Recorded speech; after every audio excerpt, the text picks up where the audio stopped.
সালাহুদ্দিন আইয়ুবী রাহিমাহুল্লাহ তার চাচা আসাদুদ্দিন শেরকোহের সাথে মিশরে একটি অভিযান পরিচালনা করতে এসে তিনি মিশরের দায়িত্বপ্রাপ্ত হন।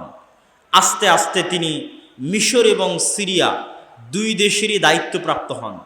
এই দুই দেশের দায়িত্বপ্রাপ্ত হওয়ার পরে জেরুজালেম বিজয়ের আগ পর্যন্ত অসংখ্য মুনাফিকের তাকে মোকাবেলা করতে হয়েছে। শুধু মুনাফিকে ভরা। ক্রুসেডাররা নারী দিয়ে আর টাকা দিয়ে মুসলমান আমির ওমারাদের কিনে নিত। কেউ ইসলামের কারণে জিহাদ করতে ইচ্ছুক ছিল না। সবার মাথায় আছে জাতীয়তাবাদের কারণে জাতিভিত্তিক জিহাদ হতে পারে। যেমন ইসরায়েলের বিরুদ্ধে আরব বিশ্ব তিনটে যুদ্ধ করেছে জাতীয়তাবাদের উপর ভিত্তি করে, একটা যুদ্ধ জিততে পারেনি, কেননা যুদ্ধটা ছিল জাতীয়তাবাদের কারণে। তো জেরুজালেম যখন ক্রুসেডাররা দখল করে নিয়েছিল তখনও যুদ্ধ হয়েছিল জাতীয়তাবাদের কারণে, জিততে পারেনি। সালাহুদ্দিন আইয়ুবী এই সমস্ত মুনাফিকদেরকে হত্যা করতে করতে, এই সমস্ত মুনাফিকদেরকে ষড়যন্ত্র থেকে মুসলিম উম্মাকে মুক্ত করে তারপরে তিনি মনোযোগ দিলেন জেরুজালেম বিজয়ের জন্য। জেরুজালেম বিজয়ের আগেই, তারও আগে ইমাদউদ্দিন জিঙ্কি, নূরউদ্দিন জিঙ্কি, তাদেরই সিলসিলার ছিলেন সালাহুদ্দিন আইয়ুবী। ইমাদউদ্দিন জিঙ্কি আর নূরউদ্দিন জিঙ্কি তারা জেরুজালেম বিজয় করবেন এই জন্য একটা মিম্বার বানিয়েছিলেন সিরিয়াতে। যেই দিন জেরুজালেমের মসজিদ আকসা বিজয় হবে সেই দিন এই মেম্বার মসজিদ আকসায় স্থাপন করা হবে। ওই মেম্বার এখনো মসজিদ আকসায় আছে। সালাহুদ্দিন আইয়ুবীরও স্বপ্ন ছিল এই যে মেম্বার তৈরি করা হয়েছে, এই মেম্বার আমাকে জেরুজালেমে স্থাপন করতে হবে, মসজিদ আকসায় স্থাপন করতে হবে। এই স্বপ্নে তিনি হজও করেননি, ওমরাও করেননি। পৃথিবীতে আল্লাহর তিনটা ঘর আছে, কাবা, মসজিদে নববী আর মসজিদ আকসা। এই তিনটা ঘরের একটা ঘর, তিনটা ঘরই তো আল্লাহর ঘর। মসজিদ আকসার ফজিলত সম্পর্কে আমি আলোচনা করব, এখানে একটু আপনাদেরকে হিন্টস দিয়ে তারপরে যাব ইনশাল্লাহ মসজিদ আকসার ফজিলতে। আল্লাহ সুবহানাহু ওয়া তাআলার এই তিনটা ঘরের একটা ঘরকে অন্যের দখলে রেখে কেমন করে আমি আল্লাহর আর একটা ঘর জিয়ারতে যেতে পারি, আল্লাহর আর একটা ঘরে হজে যেতে পারি, আল্লাহর আর একটা ঘরে উমরায় যেতে পারি, অথচ ওই মুহূর্তে আল্লাহর আর একটা ঘর বন্দী অবস্থায় আছে। এই ব্যথা, এই কষ্ট সালাহুদ্দিন আইয়ুবীর অন্তরে ছিল, সালাহুদ্দিন আইয়ুবীর হৃদয়ে ছিল। এই জন্য তিনি হজও করেননি, উমরাও করেননি। আগে মসজিদ আকসা বিজয় করবেন, আল্লাহর আর একটা ঘর আগে মুক্ত করবেন বন্দী দশা থেকে, আল্লাহর আর একটা ঘর আগে মুসলমানদের জন্য উন্মুক্ত করে দিবেন, তারপরে তিনি আল্লাহর অন্য ঘর সেটা জিয়ারতের জন্য যাবেন, হজ এবং উমরা আদায় করার জন্য যাবেন। আজকে 70-80 বছর থেকে মুসলমানেরা মসজিদ আকসা দেখতে যেতে পারে না। আপনারা কতজন হাজি আছেন আজকে এখানে বসে আছেন, মসজিদে নববী দেখেছেন, মক্কার মসজিদ দেখেছেন, মসজিদ আকসা দেখতে যেতে পারেননি। এ আফসোস থাকা উচিত অন্তরে। এটাও ওই তিনটা মসজিদের একটা মসজিদ যেখানে দেখতে যাওয়া উচিত, ওই তিনটা মসজিদের একটা মসজিদ যেখানে গেলে অতিরিক্ত নেকি আছে সালাতের জন্য। এটা মুসলমানদের প্রথম কিবলা, কিন্তু আমরা 70-80 বছর থেকে যেতে পারি না। পৃথিবীর 100 থেকে 150 কোটি মুসলমান তাদের তৃতীয় পবিত্রতম স্থান দেখতে যেতে পারে না। এই কষ্ট মুসলমানদের অন্তরে থাকতে হবে, আপনার সন্তানের অন্তরে এই কষ্ট দিতে হবে। এই কষ্ট সালাহুদ্দিন আইয়ুবীর অন্তরে ছিল দেখেই সালাহুদ্দিন আইয়ুবী মসজিদ আকসা বিজয় করতে পেরেছে। আপনার অন্তরে এই কষ্ট প্রবেশ করাতে হবে, আপনার সন্তান সন্ততি বংশধরের অন্তরে এই কষ্ট দিতে হবে যে মসজিদ আকসা আমাদের মসজিদ, মসজিদ আকসায় আমরা সালাত আদায় করতে চাই। আল আরজুল মুকাদ্দাসা আমাদের, আমরা যেমন মক্কা দেখতে যেতে চাই, মদিনা দেখতে যেতে চাই, একই সফরে জেরুজালেমে বিমান ল্যান্ড করে মসজিদে আকসায় সালাত আদায় করতে চাই।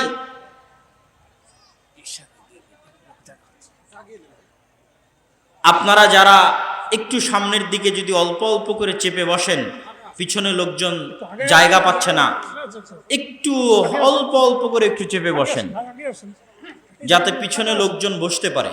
একটু সহযোগিতা করেন। জাযাকুমুল্লাহু খায়রান, বারাকাল্লাহু ফিকুম। আগে আসেন, পিছনের লোক দাঁড়িয়ে আছে, আগে আসেন। যে পিছনে অনেক লোক ঘোরাফেরা করছে, দাঁড়িয়ে আছে, তারা বসতে পারছে না। আপনারা একটু একটু করে সামনের দিকে আগালে তারা বসার সুযোগ পাবে। জি, সম্মানিত উপস্থিতি, সালাহুদ্দিন আইয়ুবীর অন্তরে এই কষ্ট ছিল যে তিনি মসজিদে আকসায় সালাত আদায় করতে পারেন না, মসজিদে আকসায় প্রবেশ করতে পারেন না, মুসলমানেরা পারে না। এই দুঃখে এই কষ্টে তিনি হজ করেননি, উমরা করেননি। এই দুঃখে এই কষ্টে তিনি মিম্বার তৈরি করেছিলেন সম্পূর্ণ আলাদা। যেই দিন মসজিদে আকসা বিজয় হবে সেই দিন এই মিম্বার ওখানে স্থাপিত হবে। সেই যুদ্ধের সময় চলে আসলো, হিত্তিনের যুদ্ধ। 1187 খ্রিস্টাব্দে হিত্তিনের যুদ্ধ। শায়েখ আব্দুর রাজ্জাক বিন ইউসুফের মুখে দাজ্জালের লম্বা হাদিসে শুনেছেন। দাজ্জাল তামিম আদ-দারিকে জিজ্ঞেস করে, আখবিরুনি আন বুহায়রা তাবারিয়া, তোমরা আমাকে বুহায়রা তাবারিয়া সম্পর্কে বলো, বুহায়রা তাবারিয়াতে কি পানি আছে? ইসরায়েলের সীমানার মধ্যে, এখনকার ইসরায়েলের সীমানার মধ্যে একটা বড় লেক আছে, ওটাই হচ্ছে বুহায়রা তাবারিয়া, ওখানে এখনো পানি আছে। দাজ্জাল বলল ওখানে একদিন পানি থাকবে না। এই বুহায়রা তাবারিয়ার পাশেই দ্বিতীয়বার মসজিদে আকসা বিজয়ের যুদ্ধ হয়েছিল, হিত্তিনের যুদ্ধ। সুলতান সালাহুদ্দিন আইয়ুবী এই যুদ্ধ করেছিলেন। এই যুদ্ধে মুসলমানদের যে প্লাস পয়েন্ট ছিল, আজকেও মুসলমানদের ওই প্লাস পয়েন্ট আছে যুদ্ধে, আজকেও আছে। কি প্লাস পয়েন্ট ছিল? সালাহুদ্দিন আইয়ুবীরা হচ্ছে আরব মরুভূমিতে জন্ম নেওয়া। আজকের সৌদি, আজকের কুয়েত, কাতার, বাহরাইন, আজ থেকে 50 বছর আগে তারা ছিল মরুর বিদুইন। এখন হয়তো এসির কারণে, এসির মধ্যে সুযোগ সুবিধা লাভ করার কারণে সেই মরুভূমির স্বাদটা হয়তো তারা ভুলে যেতে পারে, কিন্তু সালাহুদ্দিন আইয়ুবীর যুগে তার এসি ছিল না। তো সালাহুদ্দিন আইয়ুবীরা হচ্ছে খাঁটি আরব, তাদের জন্ম মরুভূমিতে, তাদের মৃত্যু মরুভূমিতে। আর জেরুজালেম দখল করে রেখেছে কারা? ইউরোপিয়ানরা। ইউরোপে কি মরুভূমি আছে? ইউরোপ হচ্ছে শীত, ঠান্ডা। এখন ইংল্যান্ডে যান, বড় বড় জ্যাকেট ছাড়া ঘুরতে পারবেন না। স্কটল্যান্ডে হাত মোজা পা মোজা ছাড়া বের হতে পারবেন না। গোটা ইউরোপ, আমেরিকা, কানাডা, আর আরব জেরুজালেম যেখানে আছে এটা হচ্ছে গরম মরুভূমি, গরম প্রধান অঞ্চল। তাহলে ইউরোপের শীত প্রধান দেশে বসবাসকারীরা দখল করে রেখেছে জেরুজালেম, যেটা আছে গরম এলাকায়, মরুভূমি এলাকায়। আর সালাহুদ্দিন আইয়ুবী সহ মুসলমান আরবদের জন্মই মরুভূমিতে, বড়ই হয়েছে গরম অঞ্চলে। এই ছোট্ট জিনিসটাই সালাহুদ্দিন আইয়ুবী রাহিমাহুল্লাহ কাজে লাগিয়েছেন যুদ্ধের কৌশল হিসেবে, যে এদেরকে গরম দিয়ে ধ্বংস করে দেব। বড় বড় শক্তিশালী লৌহ বর্ম গায়ে দিয়ে আছে, এমন গরম পরিবেশ সৃষ্টি করতে হবে যাতে গরমের ঠেলাতে লোহার বর্ম খুলে ফেলে দেয়, গায়ে না রাখতে পারে। আসছে তো ইউরোপ থেকে। ইউরোপিয়ানরা যারা সাদা চামড়া, শীত অঞ্চল, তারা গরম সহ্য করতে পারে না, তাদের চামড়ায় ফুসকুড়ি পড়ে যায়, অল্প মাত্রার গরম হলেই চামড়ায় ফুসকুড়ি পড়ে যায়। আজকেও যারা ওখানে আসছে তারা শীত প্রধান অঞ্চল থেকে আসছে। এখানে একটা মজার জিনিস বলে রাখি, মুসলমানেরা ওই অঞ্চলগুলোই বিজয় করতে পেরেছে যেগুলো গরম, আর ওই অঞ্চলগুলো বিজয় করতে পারেনি যেগুলো শীত। তুরস্ক এতদিন বিজয় হতো না এই জন্য যে তুরস্ক শীত। আপনি বলবেন স্পেন তো ইউরোপ বিজয় হয়েছে, স্পেনের যে অঞ্চলগুলো মুসলমানেরা বিজয় হয়েছে এগুলো সবই গরম অঞ্চল। আমি নিজে যেহেতু গেছি, কর্ডোভা, গ্রানাডা, আলহামরা সব ঘুরে এসেছি, এগুলো গরম অঞ্চল, একদম অ্যারাবিয়ান স্টাইলের গরম অঞ্চল। যেখানে থেকে শীত শুরু, ওখান থেকে আর মুসলমানেরা বিজয় করতে পারেনি। স্পেনের সীমানার সাথে লাগানো ফ্রান্স, স্পেনের সীমানার সাথে লাগানো ইতালি, ফ্রান্স, ইতালি, জার্মান, এগুলো স্পেনের একদম আমাদের সাথে যেমন ইন্ডিয়া লেগে আছে সেভাবে লেগে আছে। তো মুসলমানেরা স্পেন বিজয় করে আর ফ্রান্সে ঢুকতে পারেনি, স্পেন বিজয় করে আর ইতালিতে ঢুকতে পারেনি। তার সবচেয়ে বড় কারণ ছিল শীত। মুসলমানেরা অভ্যস্ত ছিল গরমে, তারা শীতে যুদ্ধ করতে পারতো না। তাহলে জেরুজালেম যারা দখল করে রেখেছে আর আসছে শীত এলাকা থেকে। সালাহুদ্দিন আইয়ুবী যুদ্ধের ট্রিক্সে খাটালেন যে আমি তাদেরকে পানির যে সরবরাহগুলো আছে এগুলো থেকে একদম আশেপাশের 15-20 কিলোমিটার খালি মরুভূমি থাকবে, এরকম মরুভূমিতে নিয়ে যাব। তো যুদ্ধ শুরু করলেন স্বাভাবিক শহর এলাকাতেই, একটু করে আগান একটু করে পিছান, একটু করে আগান একটু করে পিছান, পিছাতে পিছাতে পিছাতে পিছাতে তাদেরকে বুঝাচ্ছেন যে আমরা পরাজিত হচ্ছি, কিন্তু আসলে তিনি তাদেরকে টেনে টেনে মরুভূমির মধ্যে নিয়ে যাচ্ছেন, পানির সকল সরবরাহ থেকে বিচ্ছিন্ন করে দিচ্ছেন। কিন্তু তারা মনে করছে আমরা মুসলমানদের পরাজিত করছি। টানতে টানতে যখন একদম গহীন মরুভূমির মধ্যে নিয়ে চলে আসলেন, যেখান থেকে আশেপাশের 250 কিলোমিটারে না কোনো গাছ আছে, আশেপাশের 250 কিলোমিটারে না কোনো কুয়া আছে, আশেপাশের 250 কিলোমিটারে না পানির ব্যবস্থা আছে। আর সালাহুদ্দিন আইয়ুবী আগে থেকে ওখানে তার সেনাবাহিনী রেডি করে রেখেছিলেন শুধু আগুন জ্বালানোর জন্য। গোটা মরুভূমির চারিদিকে গাছপালা একত্রিত করে ভয়ঙ্করভাবে আগুন জ্বালানোর জন্য। যুদ্ধ হচ্ছে জুন জুলাই মাসে, একদম কাঠ ফাটা রোদে জুন জুলাই মাসের মধ্যে মরুভূমির মধ্যে একে তো সূর্যের তাপ, একে তো মরুভূমির বালুর তাপ, আর একে তো চারিদিকে জ্বালিয়ে দেওয়া হয়েছে আগুন, আগুনের তাপ। এই ত্রিতাপে ইউরোপিয়ান থেকে আসা বিশাল বিশাল নাইট যোদ্ধারা তাদের গায়ে থাকা লোহার বর্মগুলো গরমের ঠেলায় খুলে ফেলতে থাকলো। আর মুসলমানদের তো জন্মই হয়েছে মরুভূমিতে, তারা গরম সহ্য করাও জানে, তারা গরমে থাকাও জানে, বিনা পানিতে বসবাস করাও জানে। এইভাবে সালাহুদ্দিন আইয়ুবী রাহিমাহুল্লাহ হিত্তিনের যুদ্ধে ক্রুসেডার বাহিনীকে পরাজিত করে বিনা রক্তপাতে মসজিদে আকসা বিজয় করলেন। একটা জিনিস মনে রাখবেন, মুসলমানেরা 2বার মসজিদে আকসা বিজয় করেছে, 2বারই বিনা রক্তপাতে, এক ফোঁটা রক্তও পড়েনি। আর ক্রুসেডাররা যখন মসজিদে আকসা বিজয় করেছে তখনও রক্ত ঝরেছে, আর আজ তো রক্ত ঝরছেই ঝরছেই ঝরছেই। আরো একটা জিনিস মনে রাখবেন, ইতিহাসের সূক্ষ্ম জিনিস আপনাকে বলে যাচ্ছে। ওমর রাদিয়াল্লাহু তাআলা আনহু যখন মসজিদে আকসা বিজয় করেন তখন পাদ্রীরা ওমর রাদিয়াল্লাহু তাআলা আনহুকে জোর করে লিখিয়ে নিয়েছিলেন। চুক্তিনামার মধ্যে ওমর রাদিয়াল্লাহু তাআলা আনহুকে জোর করে লিখিয়ে নেওয়া হয়েছিল যে লেখেন চুক্তিনামার মধ্যে যে এই জেরুজালেমে কোনো ইহুদিকে বসবাস করতে আপনি দিবেন না। ওমর রাদিয়াল্লাহু তাআলা আনহুর কাছে খ্রিস্টানদের দাবি যে আপনি জেরুজালেম বিজয়ের যে চুক্তি, এই চুক্তিতে লেখেন যে এই জেরুজালেমে আপনি কোনো ইহুদিকে বসবাস করতে দিবেন না। এই চুক্তি এখনো আছে লিখিত আকারে, কিয়ামা কানিসাল কিয়ামা, কিয়ামা গির্জায়, জেরুজালেমের কিয়ামা গির্জায় এখনো লিখিত আকারে ওই চুক্তি আছে, যার মধ্যে ওমর রাদিয়াল্লাহু তাআলা আনহু লিখেছিলেন যে এই জেরুজালেমে কোনো ইহুদিকে বসবাস করতে দেওয়া হবে না। দাবি কাদের ছিল? খ্রিস্টানদের ছিল। আশ্চর্য হবেন, ওমর রাদিয়াল্লাহু তাআলা আনহু প্রথম যিনি ইহুদিদেরকে জেরুজালেম ভিজিট করার, তাদের পবিত্র স্থানগুলো দেখার অনুমতি দিয়েছিলেন যে তোমরা এসে দেখে ঘুরে যেতে পারো, বসবাস করতে পারবে না।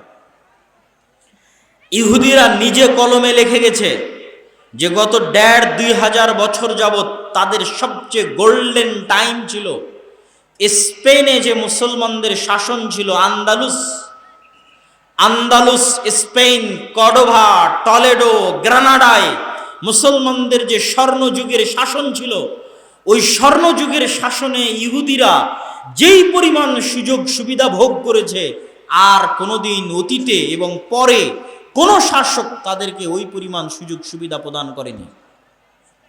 ওই সময় তারা জ্ঞান বিজ্ঞান শিখে, নতুন নতুন থিওরি তাদের মাথায় আসে, তারা খ্রিস্টানদের মধ্যে ভাঙ্গন তৈরি করে, প্রোটেস্ট্যান্ট খ্রিস্টান আবিষ্কার করার মাধ্যমে মুসলমানদের মধ্যে ভাঙ্গন তৈরি করে, প্ল্যান করে কিভাবে পুনরায় জেরুজালেমে ফিরে যেতে হবে, কিভাবে পুনরায় দখল করা যাবে, এগুলো সকল প্ল্যান তারা ওই সময় করে। বলছিলাম ওমর রাদিয়াল্লাহু তাআলা আনহু যেমন বিনা রক্তপাতে মসজিদ আকসা বিজয় করেছিলেন, সুলতান সালাহুদ্দিন আইয়ুবীও তেমনি বিনা রক্তপাতে মসজিদ আকসা বিজয় করেছিলেন। এই মসজিদে আকসা বিজয়ের 60-70 বছরের মাথায় তখনও পরিপূর্ণ আরব বিশ্ব ক্রুসেডার থেকে খালি হয়নি। 60-70-80 বছরের মাথায় মঙ্গোলীয়দেরকে পরাজিত করছেন সাইফুদ্দিন কুতজ, আর জহিরুদ্দিন আল বেরবাস পরাজিত করছেন। মঙ্গোলীয়রা চীনের সীমান্ত থেকে বের হয়ে Uzbekistan, Kyrgyzstan, Kazakhstan, Afghanistan, Samarkand, Bukhara পায়ের নিচে পিষতে পিষতে ইরান, নিশাপুর পিষতে পিষতে ইরাকের বাগদাদ, লক্ষ লক্ষ মুসলমানের মাথা কেটে এই ঝড়কে পৃথিবীতে থামানোর মতো কেউ ছিল না। মুসলমানেরা লিখতে বাধ্য হয়েছে আর ইয়াজুজ মাজুজ। মাত্র 100 বছরের ব্যবধানে একদিকে ক্রুসেডাররা আর একদিকে মঙ্গোলীয়রা। এর চেয়ে ভয়াবহ পরিবেশ পৃথিবীর ইতিহাসে মুসলমানেরা আর কোনোদিন দেখেনি। আজকের পরিবেশ অত ভয়াবহ নয়, ওই দিন পরিবেশ যত ভয়াবহ ছিল। এই যে তাদের স্রোত, এই স্রোত গিয়ে থামলো মিশরে। মিশরে তখন ক্ষমতায় ছিলেন সালাহুদ্দিন আইয়ুবীর পরই। সালাহুদ্দিন আইয়ুবীর পরপরই মামলুকরা ক্ষমতায় আসে। মামলুক কারা? আজকে যেমন মাদ্রাসাগুলোতে এতিমখানা আছে, এতিমখানায় ছাত্ররা পড়ে। ওই যে নিজামিয়া মাদ্রাসা নিজামিয়ায় পড়াশোনা করত বিভিন্ন অঞ্চল থেকে আসা গরিব, দাস, গোলাম, ইয়েতিম ছাত্ররা। ওই সমস্ত ছাত্রদের দিয়ে শুধু জিহাদের জন্য একটা টিম ছিল। তারাই জেহাদ করতে করতে করতে করতে একসময় তাদের হাতেই ক্ষমতা চলে আসে। বিশেষ করে সালাহুদ্দিন আইয়ুবীর মৃত্যুর পরে তার ছেলে অথবা তার ছেলের ছেলের স্ত্রী শাজারাতুদ্দুর যখন মামলুক কোনো একজন বাদশাকে বিবাহ করেন, তখন মামলুকেরা পরিপূর্ণ ক্ষমতায় চলে আসে। এই মামলুকদেরই ছিল সাইফুদ্দিন কুতজ সেনাপতি, এই মামলুকদেরই ছিল সেনাপতি জহিরুদ্দিন বেরবাস। তাদের সাথে দ্বিতীয় যুদ্ধ হচ্ছে আইনে জালুতের যুদ্ধ, তথা 1187 মাত্র 60-70-80 বছর পরে আইনে জালুতের যুদ্ধ হচ্ছে মঙ্গোলীয় হালাকু খা চেঙ্গিস খানের বিরুদ্ধে। পৃথিবীর ইতিহাসে এটা তাদের প্রথম পরাজয়। তারা ভুলেই গেছিল যে কেউ তাদের পরাজিত করতে পারে। আর এই মিশরে যদি তারা পরাজিত না হতো, তাহলে পুনরায় মঙ্গোলীয়দের হাতে বাইতুল মুকাদ্দাস ধ্বংস হয়ে যেত। তাদের কাছে তো আর বাইতুল মুকাদ্দাস পবিত্র না। তাদের হাতে কাবা ধ্বংস হয়ে যেত, তাদের হাতে মসজিদে নববী ধ্বংস হয়ে যেত। মসজিদে নববী, কাবা এবং বাইতুল মুকাদ্দাস ধ্বংস হওয়ার আগের শেষ যুদ্ধ ছিল বাগদাদ ধ্বংস হয়ে যাওয়ার পরে, সিরিয়া ধ্বংস হয়ে যাওয়ার পরে শেষ যুদ্ধ ছিল মিশর আইনে জালুতের যুদ্ধ। সাইফুদ্দিন কুতজ এবং জহিরুদ্দিন বেরবাস এই যুদ্ধে অবতীর্ণ হয়েছিলেন এবং এটাও একটি অসম যুদ্ধ ছিল, তথা মুসলমানদের সংখ্যা ছিল কম আর তাদের সংখ্যা ছিল বেশি। সম্মানিত উপস্থিতি, এই দুই ঘটনার মাত্র 100 বছরের ব্যবধানে ওসমানীয় খেলাফতের খলিফা মুহাম্মদ আল ফাতেহ বিজয় করেন ইস্তাম্বুল, কুস্তুনতুনিয়া। তাহলে পুরো সারমর্ম আপনাকে টেনে দিলাম যে 300 বছরে মুসলমানেরা সবচেয়ে ভয়ঙ্কর অবস্থা দেখেছে। একদিকে ক্রুসেডারেরা, একদিকে মঙ্গোলীয়রা। ক্রুসেডার এবং মঙ্গোলীয়দের মুসলমানেরা পরাজিত করেছে, তারপরে মুসলমানেরা ইস্তাম্বুল, কুস্তুনতুনিয়া, কনস্টান্টিনোপল বিজয় করেছে। আজকে মুসলমানেরা ওই রকম খারাপ এবং ভয়াবহ পরিস্থিতির মুখোমুখি হয়নি, কিন্তু আজকে মুসলমানেরা বিজয় হচ্ছে না কেন? আজকে জেরুজালেম মসজিদে আকসা মুসলমানদের হাতে নাই কেন? আজকে জেরুজালেম মসজিদে আকসা মুসলমানদের হাতে না থাকার কারণ, আর এই মসজিদে আকসা, এই জেরুজালেম যুগে যুগে যতবার বিজিত হয়েছে, তার যদি সারমর্ম আপনি দেখেন, তাহলে আমি বক্তব্যের শেষে গিয়ে আরও আপনাকে সারমর্ম বলবো যে কেমনে কিভাবে মুসলমানেরা পুনরায় সেই জায়গায় নিজেদের ফিরিয়ে নিয়ে যেতে পারবে, বলবো ইনশাআল্লাহ। তার আগে বলে নেই, আজকে সারা বিশ্বের মুসলমানদের চারিত্রিক বিকৃতি ঘটেছে ঔপনিবেশিক শাসন আমলে। ঔপনিবেশিক শাসন আমল হচ্ছে আমাদেরকে যেমন ব্রিটিশরা শাসন করেছিল 190 বছর। আপনারা আজকে যেই জমির মালিক হয়েছেন, এই জমির মালিক আপনারা ছিলেন না। একদম ক্লিয়ার কথা বলছে, আপনারা যারা এখানে বসে আছেন সবার নামে জমি আছে। 1937-এর আগে এগুলো একটা জমি আপনাদের নামে ছিল না, সব জমি ছিল জমিদারদের। এই অঞ্চলে যারা আজকে আপনারা বসবাস করছেন, আপনারা জমির মালিক হয়েছে আপনাদের বাপদাদারা 1937-এ। জমিরই মালিক ছিলেন না আপনারা, জমি নাই আপনার। মানে আপনি বলতে পারবেন না যে এই জমি আমার, জমি জমিদারের। আর আপনি হচ্ছে তাদের অধীনে গোলামি করবেন। এই যুগ ছিল 190 বছর এই অঞ্চলে। এই 190 বছরের গোলামিতে আমাদের চরিত্র বিকৃতি হয়ে গেছে। আমরা ওই 190 বছর যে ব্রিটিশদের গোলামি করেছি, ওই গোলামি থেকে এখনো 60 বছরে বের হতে পারিনি। ওই 190 বছরের গোলামিতে আমাদের চরিত্র বিকৃত হয়ে গেছে। তো এইভাবে যুগে যুগে যখনই কোনো জাতির চরিত্র বিকৃতি হয়ে যায়, স্বাধীনভাবে আর চিন্তা ভাবনা থাকে না, তখন তারা আর স্বাধীন ভাবতেও পারে না, আর উঁচু হিম্মতও কাজ করে না। তো আজকে আপনারা যেমন ব্রিটিশদের গোলাম ছিলেন 190 বছর, এই গোটা মুসলিম বিশ্বের কোনো না কোনো দেশ, কোনো না কোনো ইউরোপিয়ান কান্ট্রির উপনিবেশ কলোনি ছিল, গোলাম ছিল। আফ্রিকার সবগুলো দেশ ফ্রান্স, ইতালি আর স্পেনের কলোনি, ফ্রান্স, ইতালি আর স্পেনের উপনিবেশ। এই জন্য আফ্রিকান যে মুসলিম দেশগুলো আছে, ওরা স্প্যানিশ ভাষায় কথা বলে, ফরাসি ভাষায় কথা বলে। আমাদের ভারত, পাকিস্তান, বাংলাদেশের মানুষ যেমন সবচেয়ে বেশি যায় ইংল্যান্ডে, ঠিক আফ্রিকার মানুষজন সবচেয়ে বেশি যায় ফ্রান্সে, আফ্রিকার মুসলমানেরা সবচেয়ে বেশি যায়, মরক্কোর মুসলমানেরা সবচেয়ে বেশি যায় স্পেনে। ইংল্যান্ডের যা আইন, ভারত, পাকিস্তান, বাংলাদেশের তাই আইন। ইংল্যান্ডের রাস্তায় গাড়ি যেই দিক দিয়ে যায়, বাংলাদেশ, ভারত, পাকিস্তানের রাস্তায় গাড়ি ওই দিক দিয়ে যায়। ইংল্যান্ডের গাড়ির যেই সাইডে সিটিং হুইল ধরার জায়গা আছে, বাংলাদেশ, ভারত, পাকিস্তানের গাড়ির ওই সাইডেই জায়গা আছে। ইংল্যান্ডের ভাষা ইংরেজি, ভারত, পাকিস্তান, বাংলাদেশের সেকেন্ড ল্যাঙ্গুয়েজ ইংরেজি। আবার ফ্রান্স, জার্মানি, ইতালি, স্পেন, এরা যে দেশগুলো শাসন করেছে, এদের দেশের রাস্তা যেই সাইড দিয়ে গাড়ি যাবে, ফ্রান্সের ওই কলোনিতে যাই দেখবেন ওই সাইড দিয়ে গাড়ি যায়। এদের দেশের গাড়ির যেই সাইডে সিট আছে বসার, ওদের দেশে যাই দেখবেন ওই সাইডে বসার সিট আছে। এদের দেশে যেটা ভাষা, ওরা যে দেশ শাসন করতো ওই দেশে যাই দেখবেন ওইটাই সেকেন্ড ল্যাঙ্গুয়েজ। এইভাবে 190 বছরের গোলামিতে, এটা এমনি বাহ্যিক উদাহরণ দেখালাম, আমি তো আর বাস্তব ভিতরের উদাহরণ আপনাকে দিতে পারছি না। মনস্তাত্ত্বিক গোলামির উদাহরণ আপনাকে কেমনে দিব? আপনাকে কেমনে আমি ব্রিটিশদের গোলামির আগের যে মুসলমানেরা ছিল তাদেরকে জীবিত করে কেমনে দেখাবো যে এই দেখো বাংলাদেশের মুসলমানেরা এরকম ছিল, আজ তোমরা এরকম। তথা ব্রিটিশদের 190 বছর গোলামির আগে এখানে এই পাতাড়িতে যে মুসলমানেরা থাকতো, তাদের মন মানসিকতা, মাইন্ড আর আজকে যারা আছে পার্থক্য আছে। ওই ব্রিটিশদের গোলামির আগে যারা ছিল তারা ছিল স্বাধীন চেতা, উঁচু হিম্মা, হেম্মা আলিয়া। আর আমরা হচ্ছে গোলাম। কেন 190 বছর আমরা গোলামি করেছি, রক্তের মধ্যে গোলামি মিশে গেছে। এরকম সারা পৃথিবীর মুসলমানদের রক্তের মধ্যে গোলামি মিশে গেছে। এই উপনিবেশ ও উপনিবেশিক শাসন আমলের কারণে আজকে আমরা ফিলিস্তিন, জেরুজালেম হারিয়েছি। এই কারণেই, শুধু এই কারণে।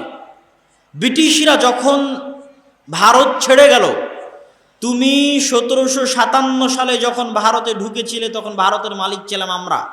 তো আজ তুমি ভারত ছেড়ে যাবে, তো আমাদের হাতে দিয়ে যাবে। সোজা সিম্পল হিসাব। তুমি 190 বছর আগে যখন ভারতে ঢুকেছো তখন ভারতের শাসক আমরা, তাহলে 190 বছর 1947-এ যখন তুমি ভারত ছাড়ছো আমাদের হাতে দিতে হবে না। তারা দেয়নি। তারা এটাকে ভেঙে 3টে দেশ তৈরি করেছে, 2 কোনায় 2 মুসলমান দেশ রেখেছে। ডিভাইড অ্যান্ড রুল, যাতে ভাগ করো এবং শাসন করো এই বুদ্ধি কাজ করা যায়। ওই কোনাতে কাশ্মীরকে অবন্টিত রেখে দিয়েছে, না পাকিস্তানের মধ্যে না হিন্দুস্তানের মধ্যে। এই একই কাজ, সেম একই কাজ। না লেবানন নামে দুনিয়াতে কোনো দেশ ছিল, না ইসরায়েল নামে দুনিয়াতে কোনো দেশ ছিল, না ফিলিস্তিন নামে দুনিয়াতে কোনো দেশ ছিল, না আরও যে দেশগুলো, তো জর্ডান নামে পৃথিবীতে কোনো দেশ ছিল, না আরব আমিরাত নামে পৃথিবীতে কোনো দেশ ছিল, না কাতার নামে পৃথিবীতে কোনো দেশ ছিল, না কুয়েত নামে পৃথিবীতে কোনো দেশ ছিল। সবই ছিল উসমানীয় খেলাফা, সবই উসমানীয় খেলাফা। সবগুলোকে এরা ভেঙেছে, বসে থেকে থেকে ম্যাপ তৈরি করেছে, বসে থেকে থেকে ম্যাপ তৈরি করে ভেঙ্গে ভেঙ্গে ওর মধ্যে থেকে বের করেছে জেরুজালেমের জায়গা, ইসরায়েলের জায়গা। উসমানীয় খেলাফতের দ্বিতীয় আব্দুল হামিদের ঘটনা পড়ে দেখবেন। যে তার কাছে ইহুদিরা কত চেষ্টা করেছে যে আমরা জেরুজালেমে জমি কিনতে চাই, আমাদেরকে জমি কেনার অনুমতি দেওয়া হোক। তিনি দেননি। বিস্তারিত ইতিহাস পড়ে দেখবেন। সেই জায়গায় সারা বিশ্বের সব খ্রিস্টান ইহুদিরা একত্রিত হয়ে, অথচ এই খ্রিস্টানেরাই 1400 বছর আগে ওমর রাদিয়াল্লাহু তাআলা আমাকে লেখালো চুক্তিতে যে আপনি লেখেন যে জেরুজালেমে আপনি কোনো ইহুদিকে বসবাস করতে দিবেন না। খ্রিস্টানেরা লেখালো। আজ 1400 বছর পরে ওই খ্রিস্টানেরাই তোমার এত ভালোবাসা, এত দরদ, তোমার ইউরোপ আমেরিকার মধ্যে জায়গা বের করে দাও, থাকার জন্য দাও না কেন? মুসলমানদের মধ্যে থেকে জায়গা বের করতে হবে। কিভাবে বের করেছে? এইভাবে, যেভাবে ভারতকে ভেঙে 3 টুকরা করেছে, ওই একইভাবে শাম এবং সিরিয়াকে ভেঙে 4-5 টুকরা করে ওর মধ্যে থেকে বের করেছে জায়গা। তাহলে আজ আমরা সারা পৃথিবীতে মুসলমানেরা যে বিস্ফোড়াগুলো বহন করছি, এই বিস্ফোড়াগুলো হচ্ছে ঔপনিবেশিক শাসন আমলের রেখে যাওয়া বিস্ফোড়া। কলোনিয়াল যে সিস্টেম ছিল, ওই সিস্টেমের পরে রেখে যাওয়া বিস্ফোড়া। এখান থেকে উদ্ধার তারাই করতে পারবে যারা স্বাধীন চেতা, যারা গোলামি না করে জন্ম নিয়েছে, যারা গোলামি করা কোনোদিন শিখেনি। আল্লাহ কোথাও না কোথাও তাদেরকে মানুষ করতেছে, আল্লাহ কোথাও না কোথাও তাদেরকে লালন পালন করতেছে। আল্লাহর নিজাম তো আছেই, তাদবীরুল্লাহ সুন্নাতুল্লাহ ফি তাদবীরিল আরজ, আল্লাহর নিজাম আছেই। আল্লাহ ফেরাউনের জন্য মুসা তৈরি করবেনি। আল্লাহ সুবহানাহু ওয়া তাআলা মুসা আলাইহিস সালাতু ওয়াস সালামকে ফেরাউনের ঘরে তৈরি করেছেন। কেন? মুসা আলাইহিস সালাতু ওয়াস সালাম যদি বানু ইসরাঈলদের সাথে পালিয়ে পালিয়ে বেড়াতো, তাহলে ওনার মানসিকতা ছোট হয়ে যেত।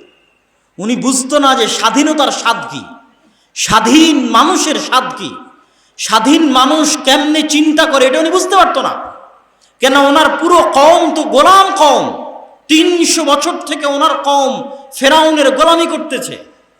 ওনার বানু ইসরাঈলদের শিশু সন্তানকে ইউযাব্বিহুনা আবনাকুম ওয়া ইস্তাহয়ুনা নিসাকুম, চোখের সামনে ফেরাউনের পুলিশ বাহিনী ধরে ধরে জবাই করতেছে। তো মুসা আলাইহিস সালাম তো বুঝবে না। উনি যদি বানু ইসরাঈলের সাথে বড় হতেন, উনি বুঝতেন এটাই মনে হয় আমার জীবন, এই গোলামি আমার ভাগ্য, এই দাসত্বই আমার জিন্দেগি। কিন্তু উনি যখন ফেরাউনের বাড়িতে মানুষ হয়েছে, পূর্ণ সুযোগ সুবিধা পেয়ে, যাবতীয় অধিকার ভোগ করে, তখন উনি বুঝেছে যে কিরে একটা স্বাধীন মানুষের স্বাদ কি, একটা স্বাধীন মানুষের চিন্তা চেতনা কি। তখনই না ওনার সামনে বানু ইসরাঈলকে কিবতীরা যখন ধরে মারলো, বানু ইসরাঈলকে ফেরাউনের বংশের একজন ধরে একজন বানু ইসরাঈলকে মারলো, তো মুসা আলাইহিস সালাম রাগে এক থাপ্পড়ে ফেরাউনের ওই প্রশাসনিক কর্মকর্তাকে ওখানেই হত্যা করে ফেলেছেন। তো উনি যে একটা থাপ্পড় দিলেন, এই হিম্মতটা আসলো কোথায় থেকে? উনি যদি বানু ইসরাঈলের সাথে বড় হতেন, উনিও গোলাম হয়েই বড় হতেন। কিন্তু উনি ফেরাউনের বাড়িতে বড় হয়েছেন, উনি দেখেছেন যে ওনার বানু ইসরাঈলের সাথে কী রকমের ব্যবহার করা হয়। আল্লাহ ওভাবে কোথাও না কোথাও মানুষ করতেছে, স্বাধীন চেতা মুসলমানকে মানুষ করতেছে। আল্লাহ করবে, এটা আল্লাহর সিস্টেম। আমার এবং আমাদের দেশের আমরা যেইভাবে গোলাম হিসেবে বড় হচ্ছি, আমাদের রক্ত মজ্জায় অস্থি মজ্জায় যেভাবে গোলামি ঢুকে গেছে, এই গোলামি থেকে আমরা না নিজেরা কোনোদিন স্বাধীনতার স্বাদ পাবো, না আমরা আমাদের মুসলিম ভাইদেরকে কোনোদিন স্বাধীনতার স্বাদ দিতে পারবো। কিন্তু আল্লাহর নিজাম আল্লাহ করবেন। আল্লাহ সুবহানাহু ওয়া তাআলা ওই রকম স্বাধীন চেতা হিম্মা আলিয়া মুসলমানদের হাত দিয়েই, যারা শুধুমাত্র আল্লাহর সন্তুষ্টির জন্য, জাতীয়তাবাদের কারণে নয়। আরব ইসরায়েল 3-3টা যুদ্ধে আরবেরা পারেনি কেন? এরা হচ্ছে দিনের বেলা যুদ্ধ করে, রাতের বেলা ড্যান্স পার্টি করে, মুখে নাই দাড়ি, চাছা মুখ, তথা যুদ্ধ করতেছে আরব জাতীয়তাবাদের কারণে। আপনি 1971 যুদ্ধ করেছেন কেন? বাংলাদেশ জাতীয়তাবাদ, বাঙালি জাতীয়তাবাদের কারণে, ধর্মের কারণে নয়। তো আজকে আপনাকে যারা মারতেছে, তারা কি জন্য মারতেছে ভাই? এই পয়েন্টটা আপনাকে বুঝতে হবে। আপনি যদি মনে করেন এটা দুটো দেশের মধ্যে যুদ্ধ, তাহলে ভুল। কখনোই এটা দুটো দেশের মধ্যে যুদ্ধ নয়। আজকে যারা আপনাকে জেরুজালেম এবং ফিলিস্তিনে হত্যা করতেছে, তারা এটাকে দ্বীন মনে করে, তারা এটাকে ইবাদত মনে করে, তারা এটাকে ধর্ম মনে করে হত্যা করতেছে। আর আপনি তাদের সাথে ডিল করবেন সেকুলারিজম দিয়ে, আপনি তাদের সাথে ডিল করবেন ন্যাশনালিজম দিয়ে, জাতীয়তাবাদ দিয়ে, ধর্মনিরপেক্ষতাবাদ দিয়ে। অসম্ভব। আপনার ভাগ্যে কোনোদিন বিজয় আসবে না। আপনি নিশ্চিত থাকেন, 100% নিশ্চিত থাকেন, প্রত্যেকটা মুসলমানের সন্তানকে হত্যা করা হচ্ছে গাজায় শুধুমাত্র ধর্মীয় কারণে, শুধুমাত্র ধর্মীয় কারণে। ধর্মীয় কারণটা কি? ধর্মীয় কারণটা হচ্ছে বানু ইসরাইল। বানু ইসরাইল মানে কি? ইসরাইল হচ্ছে ইয়াকুব আলাইহিস সালাতু ওয়াস সালাম। ইয়াকুব আলাইহিস সালাতু ওয়াস সালাম কে? ইসহাক আলাইহিস সালাতু ওয়াস সালামের ছেলে। ইসহাক কে? ইব্রাহিম আলাইহিস সালাতু ওয়াস সালামের ছেলে। ইব্রাহিমকে তারা বলে আব্রাহাম, ইসহাককে তারা বলে আইজ্যাক, ইয়াকুবকে তারা বলে জ্যাকব, ইয়াকুবের ছেলে হচ্ছে ইউসুফ, ইউসুফকে তারা বলে Joseph. Saint Joseph school and college. Saint Joseph মানে হজরত ইউসুফ স্কুল অ্যান্ড কলেজ। আপনি যে ইউসুফ আলাইহিস সালাতু ওয়াস সালাম, ওই জোসেফ উনি, আলাদা কোনো ব্যক্তি না। আপনি বলছেন হজরত ইউসুফ, উনি বলেছে সেন্ট জোসেফ। তাহলে পৃথিবীর এই তিনটে আসমানি ধর্ম হচ্ছে আব্রাহামিক রিলিজিয়ন বা সেমেটিক রিলিজিয়ন, তথা ইব্রাহিম আলাইহিস সালাতু ওয়াস সালামের পক্ষ থেকে পাওয়া ধর্ম বা সেমেটিক ধর্ম। সেমেটিক মানে কি?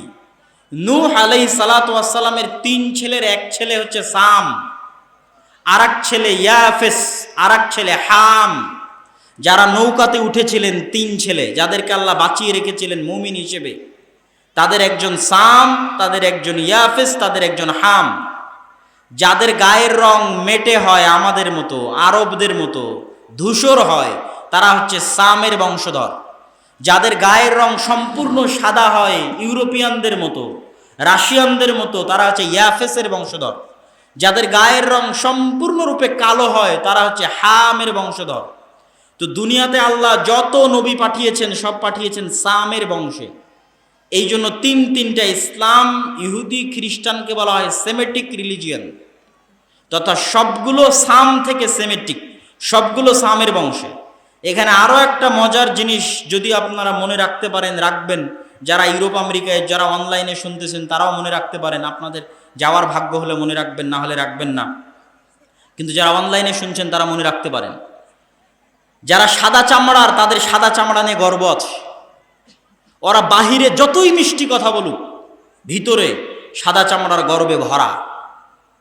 আপনি যেমন এখান থেকে ইন্ডিয়া গেলে আপনাকে বাঙালি বলে ছোট করবে, এখান থেকে পাকিস্তান গেলে বাঙালি বলে ছোট করবে, ঠিক আবার আরবে গেলে বাঙালি বলে ছোট করবে। তো ঠিক যখন ইউরোপে যাবেন তখন গোটা এশিয়া বলে ছোট করবে। গোটা ইন্ডিয়া, পাকিস্তান, বাংলাদেশ, চীন সব মিলে হচ্ছে এশিয়া। এরা হচ্ছে এশিয়া থেকে আসছে, এশিয়া বলে ছোট করবে, কেন এদের গায়ের রং সাদা নয়। তো আপনি যতই ওদের নাগরিকত্ব নেন, এই চামড়া যদি পরিবর্তন না করতে পারেন, তাহলে কোনো না কোনো এক সময় গিয়ে আপনি ডিসক্রিমিনেশনের শিকার হবেন। মজার জিনিস কি? মজার জিনিস হচ্ছে তারা যেই সাদা চামড়ার গর্ব করে, আবার তারা যেই নবীর অনুসরণ করে। খ্রিস্টানেরা যদি, ইউরোপ আমেরিকার খ্রিস্টানেরা যদি সাদা চামড়ার গর্ব করে, নবীর অনুসরণ করে কোন নবী? ঈসা আলাইহিস সালাম। ঈসা আলাইহিস সালাম সাদা চামড়ার ছিলেন না। আমার নবী যেই চামড়ার, ঈসা আলাইহিস সালাম ওই চামড়ার। কথা কি আমার বুঝতে পারছেন? কেন ঈসা আলাইহিস সালাম হচ্ছে সামের বংশধর, সেমিটিক রিলিজিয়ান। আরবে জন্মগ্রহণ করেছেন ঈসা আলাইহিস সালাম, ফিলিস্তিনে জন্মগ্রহণ করেছেন। ঈসা আলাইহিস সালাম ও ইব্রাহিমের সন্তান, মুহাম্মদ সাল্লাল্লাহু আলাইহি ওয়াসাল্লাম ইব্রাহিমের সন্তান। তাহলে ওরা যে সাদা চামড়ার গর্ব করে, সাদা চামড়ায় আল্লাহ কোনো নবী পাঠায়নি। সব নবী আল্লাহ সুবহানাহু ওয়া তাআলা পাঠিয়েছেন নূহের সন্তান, সামের বংশ।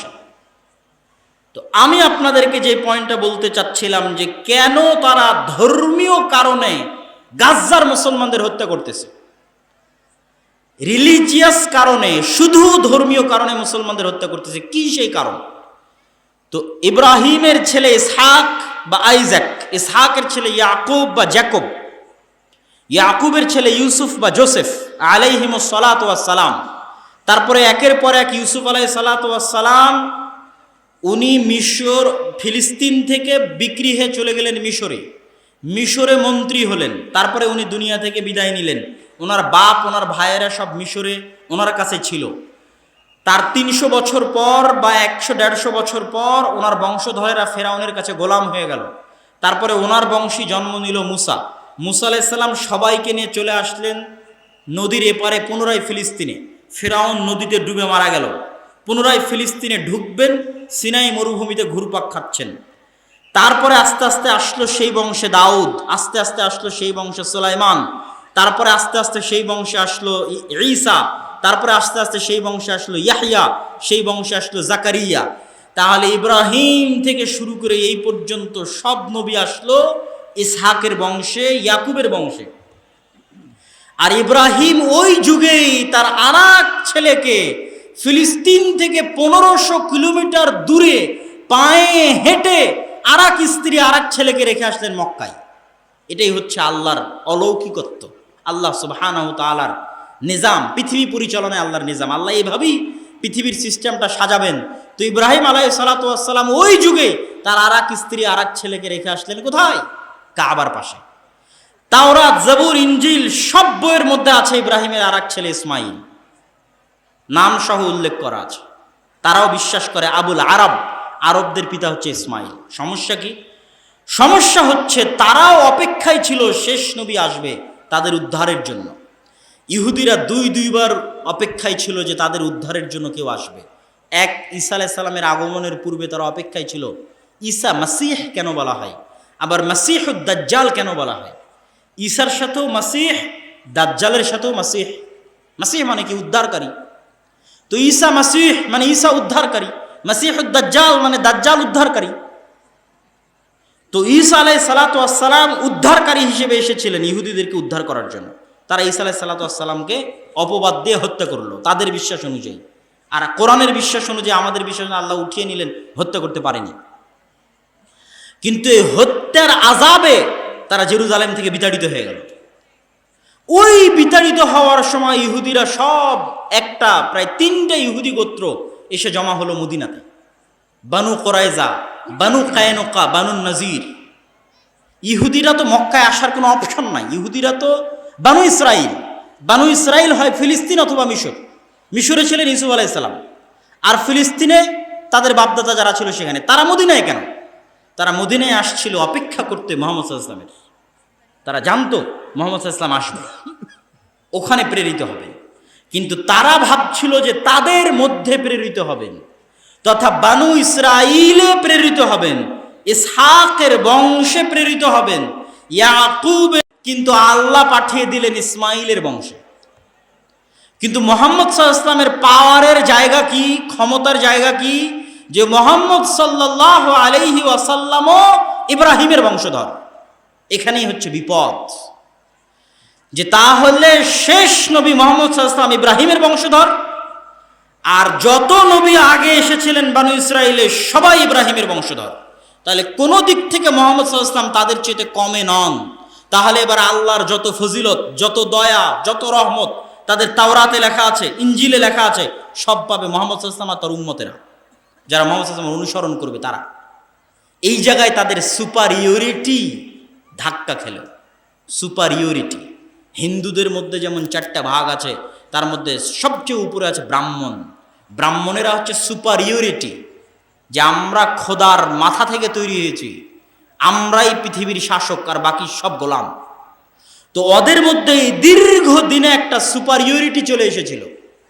আমাদের জন্য জান্নাত থেকে মান্না সালওয়া এসেছে, আমাদের জন্য মরুভূমিতে আল্লাহ পাথর ফেটে ঝর্ণা তৈরি করেছে, আমাদের জন্য আল্লাহ ফেরাউনকে ডুবিয়ে হত্যা করেছে, আমরা দাউদ আর সুলাইমানকে সাথে করে নিয়ে পৃথিবীর সবচেয়ে শ্রেষ্ঠ রাজত্ব কায়েম করেছিলাম। সুপারিয়রিটি। সুতরাং শেষ নবী আসলে আমার মধ্যেই আসতে হবে, আমাদের বংশে আসতে হবে। যখনই শেষ নবী আসলেন ইসমাইল আলাইহিস সালামের বংশে, তখন বানু ইসরাইলের সুপারিয়রিটি ধাক্কা খেল, আঘাতপ্রাপ্ত হল। আর এই সুপারিয়রিটি থেকে তাদের হিংসা তৈরি হলো। সেই হিংসা থেকে তারা মুহাম্মদ সাল্লাল্লাহু আলাইহি ওয়াসাল্লামকে হত্যা করতে চাইল। আর মুহাম্মদ সাল্লাল্লাহু আলাইহি ওয়াসাল্লামের সাথে বেঈমানি করতে থাকলো মদিনায়, মদিনা সনদের চুক্তিতে স্বাক্ষর করার পরে।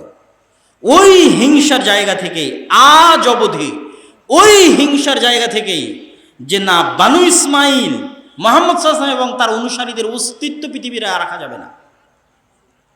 আর ইহুদিদের সুপারিয়রিটি এমনভাবে কাজ করে যে আপনি জন্মগত ইহুদি ছাড়া ইহুদি ধর্মই গ্রহণ করতে পারবেন না।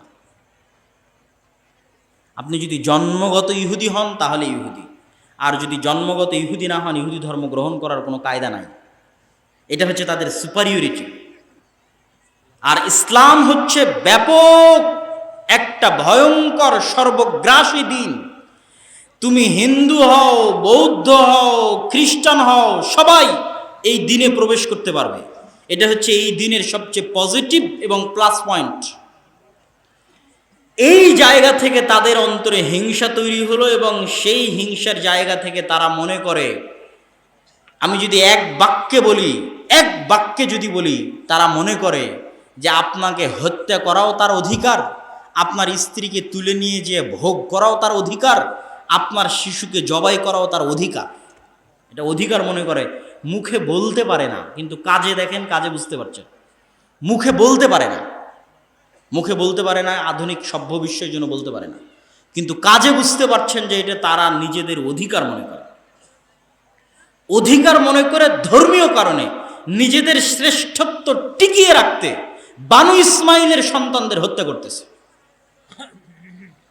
আর আরো একটা জিনিস আশ্চর্য হচ্ছে, তাদের দিনে যেমন তাওহীদের সবচেয়ে নিকটবর্তী দিন, যেমন অন্য দিনগুলোর মধ্যে তাওহীদের সবচেয়ে নিকটবর্তী দিন হচ্ছে ইহুদি ধর্ম। আমরা মুসলমানেরা যে তাওহীদে বিশ্বাস করি, এটা সবচেয়ে নিকটবর্তী। তারাও মসজিদে গিয়ে সালাত আদায় করে 3 ওয়াক্ত, আমরা আদায় করি 5 ওয়াক্ত। তাদের মসজিদকে বলা হয় সিনাগগ। তাদের মেয়েরাও পৃথিবীর অন্য আর যে কোনো অঞ্চলের মেয়েদের চাইতে বেশি হলেও শালীনতা বজায় রাখার চেষ্টা করে। তারা তাদের মধ্যে সুদ খায় না, তাদের অভ্যন্তরে মদ খায় না, কিন্তু সারা পৃথিবীর মানুষ যেন সুদ খায় আর সারা পৃথিবীর মানুষ যেন মদ খায়, এই জন্য তারা সবচেয়ে বেশি চেষ্টা করে। এটা হচ্ছে সুপারিয়রিটি থিঙ্কিং থেকে, যে আমি মদ খাবো না, আমি সুদ খাবো না, কিন্তু দুনিয়ার সব মুসলমান যেন মদ খায়, দুনিয়ার সব মুসলমান যেন বিড়িখোর হয়, দুনিয়ার সব মুসলমান যেন জুয়াখোর হয়, আর ওর ছেলেটা হবে বিজ্ঞানী। ওই জন্য জন্মের আগে থেকেই সন্তান যখন মায়ের পেটে, তখন থেকেই ইহুদি মা অঙ্ক করে, অঙ্ক, যেন তার সন্তান সবচেয়ে মেধাবী হিসেবে পৃথিবীতে আসে। আর ওরাই সবচেয়ে বেশি অর্থ ইনভেস্ট করে যেন আপনার ছেলেরা ফ্রি ফায়ার খেলে, আপনার ছেলেরা পাবজি খেলে, আপনার ছেলেরা মদ খায়, আপনার ছেলেরা জুয়া খায়, আপনার ছেলেরা নেশা করে। কেন? যখন এরা নেশা করবে, মদ খাবে, জুয়া খেলবে, তখন এরা গরু ছাগল। এরা তখন আর চিন্তা করতে পারবে না যে স্বাধীন মানুষ কেমনে হয়। ওই যে মুসা আলাইহিস সালাম যদি ফেরাউনের গোলামি করে বড় হতেন, চিন্তা করতে পারতেন না যে স্বাধীন মানুষের সুযোগ সুবিধা কি, মানুষের আত্মমর্যাদা, আত্মসম্মান কি। যখন ফেরাউনের বাড়িতে বড় হয়েছেন, তখন বুঝেছেন যে আমার কওমকে তো জুলুম করছে, আমার রক্তের বানু ইসরায়েলের উপর তো অত্যাচার হচ্ছে। তাহলে যখনই আপনি নেশাখোর, যখনই মদখোর, তখন মানুষের জায়গা থেকে নিচে নেমে গেছেন। যখনই জুয়াখোর, মানুষের জায়গা থেকে নিচে নেমে গেছে। আপনার মেধা কাজ করবে না, আপনার বিবেক কাজ করবে না, তখন গরু ছাগলের মতো আপনাকে জবাই করা যাবে, গরু ছাগলের মতো আপনাকে হত্যা করা যাবে। আর সারা পৃথিবীতে মুসলমানেরা গরু ছাগলের মতোই। আমি নিজে চোখে দেখে বলতেছি, দূরবীন দিয়ে দেখে বলতেছি।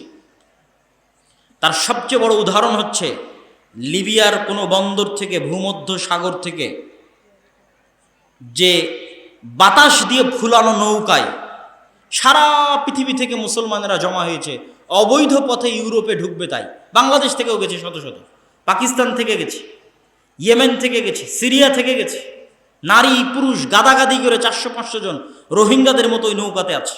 লিবিয়ার সমুদ্র বন্দর থেকে নৌকাটা ছাড়বে, হয় সমুদ্রে ডুবে মরে যাবে রাতের বেলা, আর না হয় কোনো ইউরোপিয়ান কান্ট্রি ওদেরকে ভিক্ষা দিবে, নাগরিকত্ব, শরণার্থী, গোলামের জিন্দেগি। এই জন্য ফ্রান্সের আইফেল টাওয়ারে রাত 12টা-1টার সময় যখন আমরা ওখানে ছিলাম, ওই ফ্রান্সের আইফেল টাওয়ারের আশেপাশে যতগুলো মদ খাচ্ছে, জুয়া খেলতেছে, বিড়ি সিগারেট খাচ্ছে, সবগুলো মুসলমান, সবগুলো যারা ওই সমস্ত দেশ থেকে আসছে যেই দেশকে ফ্রান্স শাসন করত, নাইজেরিয়া, আলজেরিয়া, লিবিয়া, ওই দেশগুলো থেকে আসছে। আর রাত 12টা-1টায় বসে মদ, জুয়া, গাঁজা, বাস। আর ইহুদি তার সন্তানকে জন্মের পর থেকে পড়াচ্ছে, শিক্ষা দিচ্ছে, ওকে স্বাধীন মানুষ হিসেবে তৈরি করতেছে। তাহলে তাদের সবচেয়ে বড় প্রজেক্ট কি? তারা নিজেরা ভালো থাকবে, কিন্তু আপনাকে ভালো থাকতে দিবে না। এটাই সুপারিয়রিটি। পৃথিবী একমাত্র আমি ভোগ করব, আর বাকি সব আমাদের গোলাম থাকবে। তো গোলাম কি এত সহজে রাখা যায়? গোলাম রাখতে হলে এদেরকে মদখোর, জুয়াখোর, গাঞ্জাখোর না বানালে কি গোলাম রাখা যাবে? এদেরকে যদি গেমের নেশায় মত্ত না করা যায় তাহলে কি এদেরকে গোলাম রাখা যাবে? অস্ত্রপাতি আমার হাতে থাকবে, এদেরকে অস্ত্রপাতি বানাতে দিব না।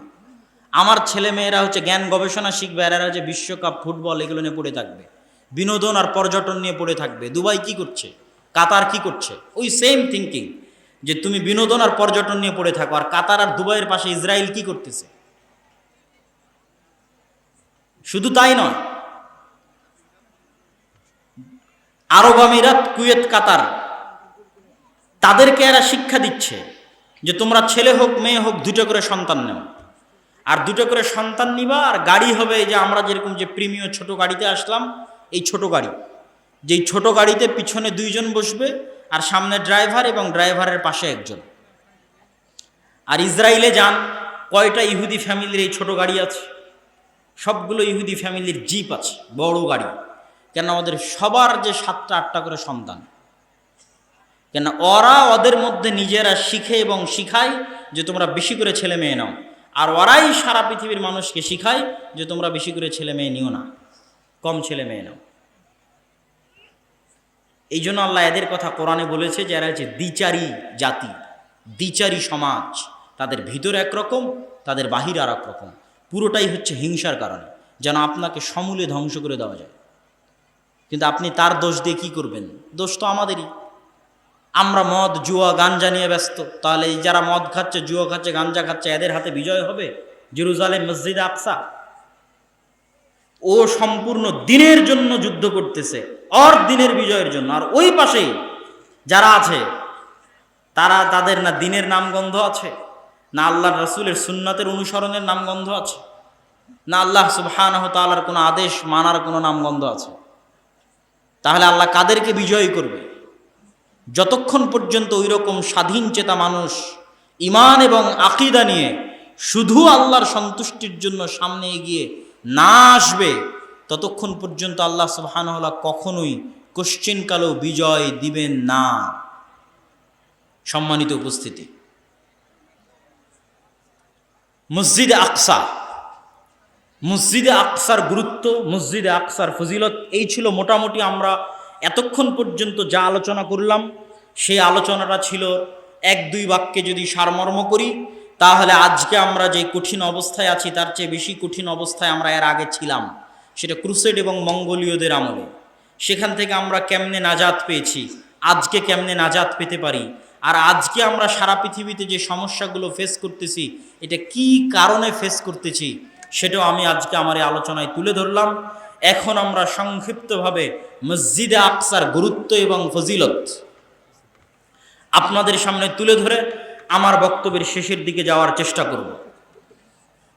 আল্লাহ সুবহানাহু ওয়া তাআলা পবিত্র কোরআন মাজিদে বলছেন, ওয়ানাজ্জাইনাহু ওয়া লূতান ইলাল আরদিল্লাতী বারাকনা ফীহা লিল আলামিন।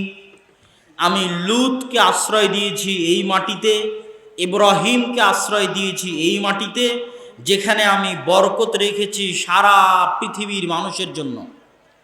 লূতকে আশ্রয় দিয়েছি এই মাটিতে মানে লূত আলাইহিসসালাতু ওয়াসসালামের শহরকে আল্লাহ উল্টিয়ে দিয়েছিলেন, যেটা জর্ডানের ডেড সি। তো উল্টে দেওয়ার পর লূত আলাইহিসসালামকে আল্লাহ কোথায় আশ্রয় দিলেন?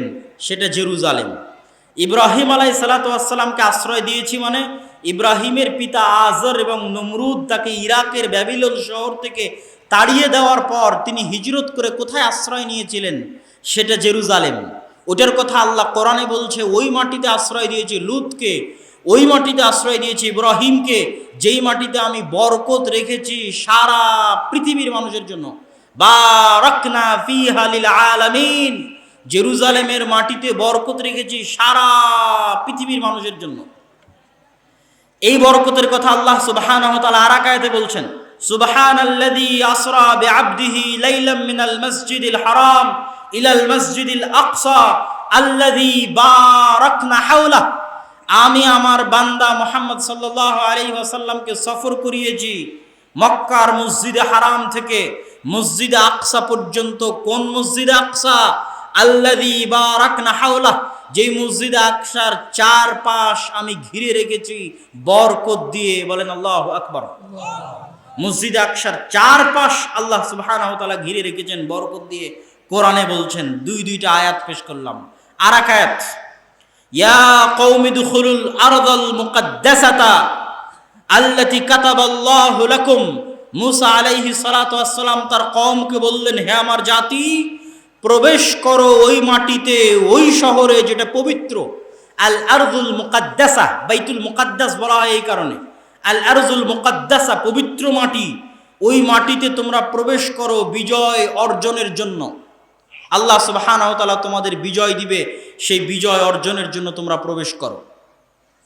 সম্মানিত উপস্থিতি, এই প্রত্যেকটা আয়াত থেকে স্পষ্টভাবে প্রতীয়মান হলো যে মসজিদে আকসা বরকতময়, মসজিদে আকসার মাটি বরকতময়, জেরুজালেম বরকতময়, আর এটা পৃথিবীতে আল্লাহর ইবাদতের জন্য তৈরি করা দ্বিতীয় মসজিদ।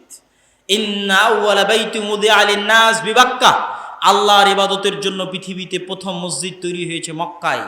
বুখারীর হাদিসে আবু যর গিফারী রাদিয়াল্লাহু তাআলা আনহু থেকে বর্ণিত। আর দ্বিতীয় মসজিদ হচ্ছে মসজিদে আকসা। আল্লাহর নবী বললেন, দুইটার মধ্যে ব্যবধান 40 বছর, তথা মক্কার মসজিদে হারামের 40 বছর পর মসজিদে আকসা তৈরি হয়েছে। মসজিদে আকসা পৃথিবীতে আল্লাহর ইবাদতের জন্য তৈরি হওয়া দ্বিতীয় মসজিদ। আর 3টা মসজিদে জিয়ারত করা যায়, 3টা মসজিদে সালাত আদায়ে অন্য যে কোনো মসজিদ চাইতে সালাত আদায়ের বেশি নেকি রয়েছে। এই 3টা মসজিদ হচ্ছে মসজিদে হারাম মক্কা, মসজিদে নববী এবং আল মসজিদ আল আকসা। সম্মানিত উপস্থিতি, মসজিদে আকসার বিজয়ের বিস্তারিত ঘটনাগুলো অন্য আর বক্তব্যে, গতকাল বা তার আগের যে বক্তব্য আছে সেই বক্তব্যগুলোতে বিস্তারিত আলোচনা করা আছে। কিভাবে ইউশা বিন নুন মসজিদে আকসা বিজয় করলেন, কিভাবে দাউদ আলাইহিস সালাতু ওয়াস সালাম মসজিদে আকসা বিজয় করলেন, কিভাবে ওমর রাদিয়াল্লাহু তাআলা মসজিদে আকসা বিজয় করলেন। আর আজকে আমরা ওইটার পরবর্তী আলোচনাটা আপনাদের সামনে পেশ করলাম, যে সালাহুদ্দিন আইয়ুবী কিভাবে মসজিদে আকসা বিজয় করলেন, আর কিভাবে মুসলমানরা ক্রুসেডার এবং মঙ্গোলীয়দের হাত থেকে নাজাত পেল, আর আজকের যুগে মুসলমানদের এই অবস্থা কেন হলো এবং এখান থেকে কেন নাজাত পাবে। এটা ছিল আমাদের আজকের আলোচনা। যারা এই আগের ইতিহাসগুলো দেখতে চাইবেন, ইউশা বিন নুনের ইতিহাস, দাউদ আলাইহিস সালাতু ওয়াস সালামের মসজিদে আকসা বিজয়ের ইতিহাস, অথবা ওমর রাদিয়াল্লাহু তাআলা আনহুর মসজিদে আকসা বিজয়ের ইতিহাস, এই পুরো ইতিহাস 3 পর্বে এতেসাম টিভিতে সম্পূর্ণ ডকুমেন্টারি আকারে আমরা 2 বছর আগে ভিডিও হিসেবে দিয়ে রেখেছিলাম। জেরুজালেম নামে, মসজিদে আকসা নামে এতেসাম টিভিতে 3 পর্বে আপনারা পাবেন। আর স্বাভাবিক এখন প্রায় প্রতিদিনই যেহেতু এই বিষয়ে আলোচনা আছে, সুতরাং সেগুলোতেও পাবেন। আমি আমার বক্তব্যের শেষে আজকে আমাদের যে উদ্দেশ্যে এই প্রোগ্রামটা আয়োজিত, আমি আপনাদের এই অঞ্চলে দাওয়াতি সফরে এসেছি। পুরো সাপাহার অঞ্চলে আমি একদিন সময় দিয়েছি। সাপাহার অঞ্চলের জবাই, সাপাহার অঞ্চলের ওইটা শিমুলডাঙ্গা নাকি কি বলে ওই জায়গা, হ্যাঁ, পাহাড়ি পুকুর, প্রায় 4টে জায়গায় আমি দাওয়াতি সফরে অংশগ্রহণ করেছিলাম এবং মক্তব উদ্বোধন করে দিয়ে গেছিলাম। যদিও আলহামদুলিল্লাহ অন্য অঞ্চলের তুলনায় এই অঞ্চলে মসজিদ ভিত্তিক দিন শিক্ষা শক্তিশালী। তারপরেও আমরা চাই যে এই অঞ্চলের মসজিদগুলোতে শুধু মুসলমানের সন্তানেরা কোরআন শিখবে তা নয়, বরং পরিপূর্ণ দিনের জ্ঞান যেন পায় এবং এটা একটা মাদ্রাসার মতো শিক্ষা প্রতিষ্ঠানের মতো পরিচালিত হয়। আমরা জামিয়া সালাফিয়ার অধীনে আমাদের মসজিদ ভিত্তিক মক্তবগুলোকে প্রাথমিক প্রতিষ্ঠান হিসেবে পরিচালনা করার স্বপ্ন নিয়ে দেশব্যাপী আমাদের সফর অব্যাহত আছে। এখন পর্যন্ত 4টি জেলার 126টি মসজিদে সফর করে প্রায় 250-র অধিক মক্তব আমরা উদ্বোধন করেছি এবং সেই কেন্দ্রিকই মূলত আদ-দাওয়া ইলাল্লাহর অধীনে আদ-দাওয়া ইসলামী সেন্টার এবং আদ-দাওয়া ইসলামী সম্মেলন আয়োজিত হচ্ছে। এবং আমি এইভাবেই এবছর প্রোগ্রামগুলোকে সাজিয়ে সেই প্রোগ্রামগুলো আয়োজনের ব্যবস্থা এইভাবেই করা হয়েছে এবং এই প্রোগ্রামগুলোর মাধ্যমে এই সমস্ত দিনী কাজ, দাওয়াতি কাজ সুন্দর সাবলীলভাবে পরিচালিত হোক, মসজিদ ভিত্তিক দিন শিক্ষা শক্তিশালী হোক। শুধু মসজিদ এসি আর টাইলস দিয়ে বানিয়ে রাখলাম আর মসজিদের আশেপাশে সব মদখোর জুয়াখোরে পরিপূর্ণ থাকলো, এই মসজিদ দিয়ে দেশ এবং জাতির কোনো কাজ, কোনো উপকার হবে না। মসজিদ যদি ভাঙ্গা বেড়ারও হয়, ভাঙ্গা টিনেরও হয়, কিন্তু মসজিদে শিক্ষার ব্যবস্থা থাকে, তাহলে অন্তত শিক্ষার আলো মানুষের মধ্যে পৌঁছে গেলে তারা খোলা মাঠে হলেও সালাত আদায় করবে। এই বিশ্বাস, এই চাওয়া, এই দাবি নিয়ে আমরা মসজিদ কমিটি, এলাকার লোকজন তাদের সামনে আমরা বলছি, আমাদের প্রস্তাব রাখতেছি। আমরা মসজিদগুলোতে দিন শিক্ষার ব্যবস্থাকে শক্তিশালী এবং চাঙ্গা করতে চাই।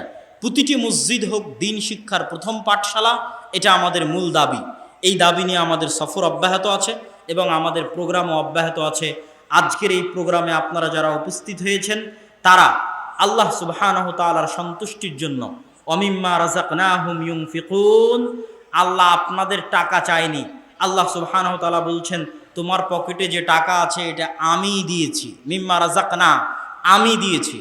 তোমার টাকা দান করতে বলছি তা নয়, বরং আমি দিয়েছি সেটা থেকে কিছু খরচ করতে বলছি তোমাদেরকে আল্লাহর রাস্তায়, আল্লাহর সন্তুষ্টির জন্য।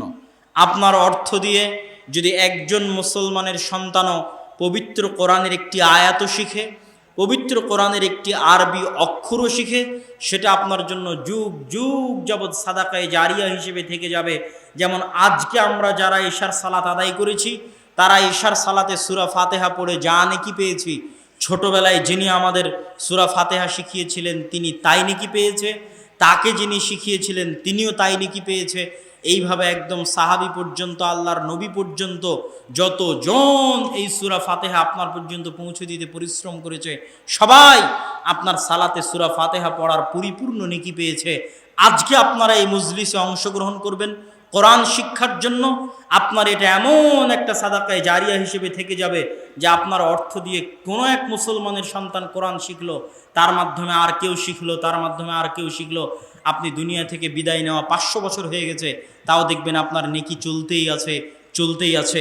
এইরকম একটি বৃহৎ শ্রেষ্ঠ সাদাকায়ে জারিয়া থেকে বঞ্চিত না হয়ে আল্লাহ সুবহানাহু তাআলার সন্তুষ্টির জন্য এই বিরাট প্রজেক্টে মসজিদ ভিত্তিক আমাদের লক্ষ্য হচ্ছে বাংলাদেশের কোনো মসজিদে যেন মক্তববিহীন না থাকে।